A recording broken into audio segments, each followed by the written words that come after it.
Hello, my gorgeous exoticals. Today I want to talk about the hatred that Blackistan women have against mixed women with non-black mothers. It's funny how they hate mulatto women with white mothers, but they will rush to marry a white man who was raised by a white mother. They hate Blasian women raised by Asian mothers, but they would love to date an Asian man raised by his Asian mother. They hate mixed women raised by Latina mothers, but they would love to date a Latino man who was raised by a Latino mother.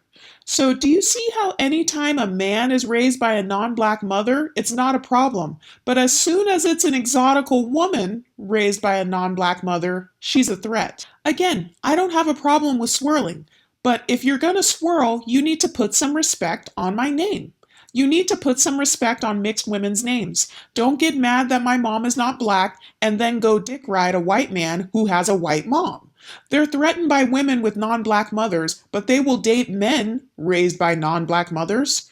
Once again, their hypocrisy is showing. And now I see that whenever a white man says he prefers an exotical, now they're calling white men colorists. So it's funny. Anytime a guy does not prefer an unambiguous dark skinned black woman with 4C hair, he's a colorist and a texturist. The other day I saw a light skinned guy on YouTube get called a colorist and a futurist because he said he prefers women with smaller noses. So once again, if you don't like big noses and big lips, you're a futurist. If you don't like dark skinned black women, you're a colorist. If you don't like 4C hair, you're a texturist. If you don't like overweight women, you're fat phobic. If you don't like girls who are hoes, you're slut shaming. And the list goes on. And what I don't understand is that these Blackistan women say all the time, I don't like dark skinned guys. I don't date short guys. I don't like fat guys. I don't like broke guys. But suddenly, when a guy says, I don't like unambiguous black women, oh my gosh, you're racist. You're a colorist. Do you see how you have no choice but to lie to these women and tell them they're the preference? That's what I call identity politics.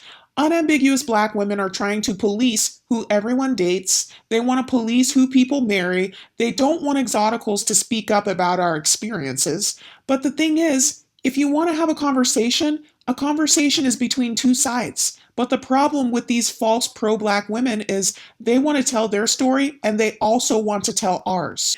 They want to speak about their experiences, but we can't speak about ours. They want to speak about the biracial pathology, but if I speak about the dark-skinned black woman's pathology, I would be called a racist. These women put us on a pedestal so much to the point where they have to create entire YouTube channels bashing our phenotype. They have to call us names like biracial Becky or Beckisha or high yellow heifer or ramen noodle headed bitches because that's how jealous they are. But I thought we were mediocre. If we're so mediocre, why are people making 2-hour long live streams talking about light skinned women? If we're so mediocre, why are women spending billions of dollars to get type 3 hair? If we're so mediocre, why are these women desperate to look like us and create more children who look like us? They don't like half black women with white mothers, but they love white men with white mothers. These women call us colorists, but they themselves are the real colorists because they beg for the attention of mixed race and non-black men. These women talk about divestment and love sharing videos about black women getting married to non-black men as if it's a badge of honor. But when they come across the child of a black parent and a non-black parent, they see us as competition. All this does is it just proves how poppin' we actually are.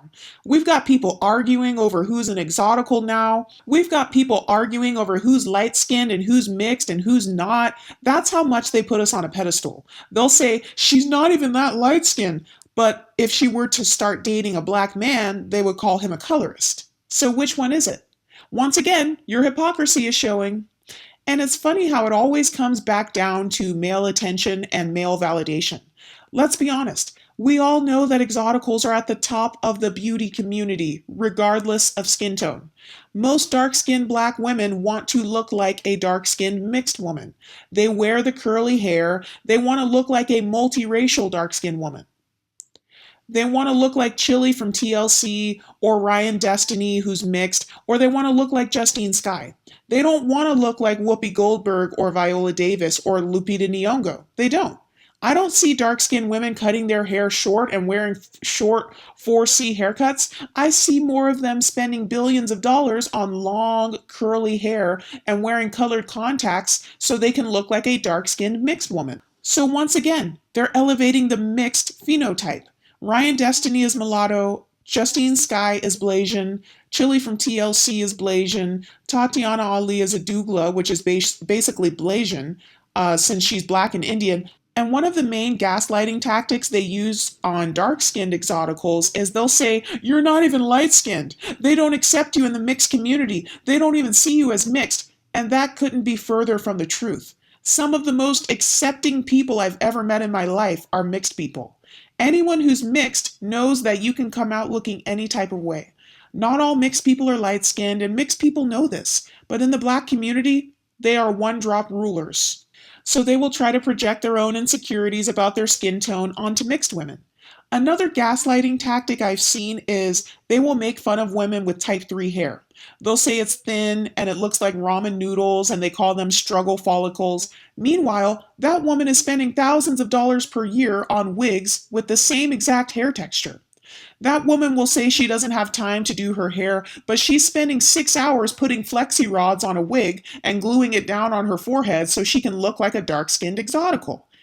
How are you so obsessed with looking like me and dating guys that look like me and chasing after white men who look like my uncles and trying to create babies that look like me and trying to date Hispanic guys who look like my cousins, but then you want to say that I'm the problem?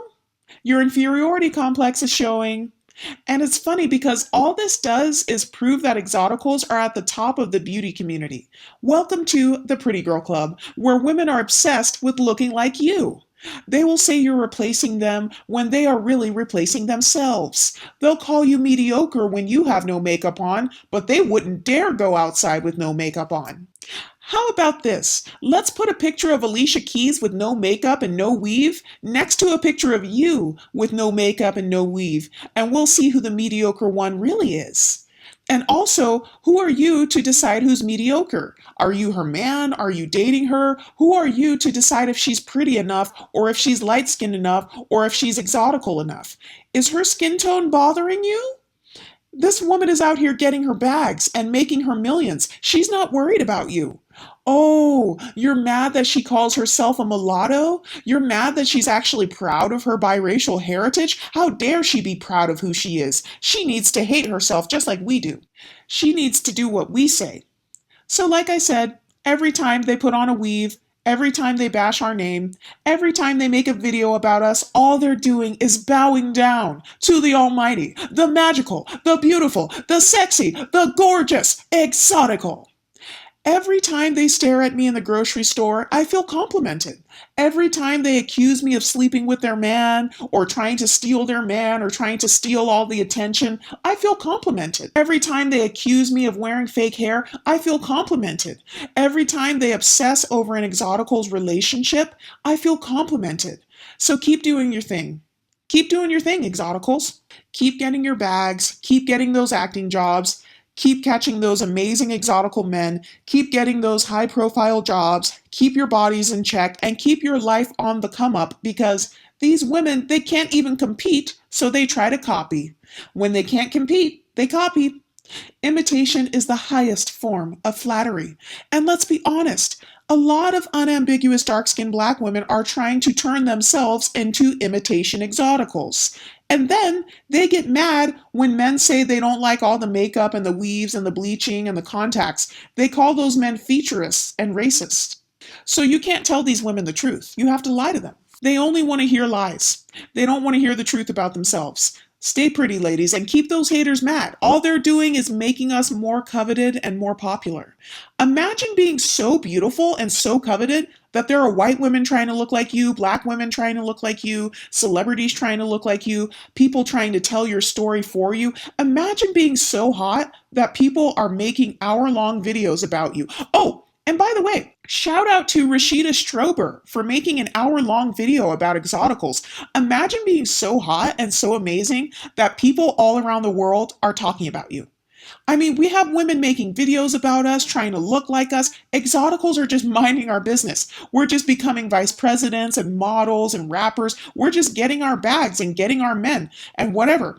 And people all over the country are arguing about our skin tone, arguing about our hair texture, and we're not even doing anything. Like, it's so hilarious. We literally never really started making YouTube channels until recently. But some people are so obsessed with us, they're living vicariously through us. They're trying to make babies that look like us. Imagine being that beautiful and that special. If you're an exotical man or woman, or if you're a black exotical, you're a light skinned black woman, or a dark skinned girl with the curly hair or whatever, you might as well just be a walking goddess at this point. I swear, these people think that we're like these walking demigods or something. People are obsessed with us, and people get so jealous over us. They get so mad whenever we get jobs, or if they see two exoticals dating each other. Oh my gosh, they get so mad. It's hilarious. People are so obsessed with our identity that we can't even call ourselves light skinned or exoticals. Imagine having strangers being so obsessed with how you look that they have to tell you who you are. These people literally think you have some secret powers or something.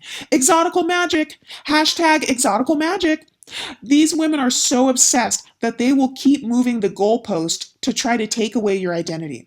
Oh, you're light skinned. No, you're not light skinned. Oh, you're mixed. No, you're not mixed enough. Oh, you have curly hair. No, you don't have curly hair. You're black. No, you're not black. I mean, these people are obsessed with policing our identities. But hey, that's a part of being an exotical. That's the exotical tax you have to pay. Welcome to the Pretty Girl Club. You'll literally have people arguing over whether you're pretty or not. Has that ever happened to any of you? Where you have people getting mad when someone calls you pretty? It's funny because they'll try to mess with us, but you better not mess with an exotical, because an exotical will take your man, take your job, and take you to court. We are pretty and smart. We are not just the pretty girls. And that's what they don't seem to understand, is that we have it all. We have the melanin, we have the bodies, and we have the femininity. And if you mess with us, you will pay the exotical tax. Don't come for us. We will make you pay. These women are so obsessed that they're sitting in their bedrooms at 3 a.m. with their crystals and their incense, wishing they could take our place. That's how high of a pedestal they place us on. But anyway, stay pretty and keep those haters mad. Love you.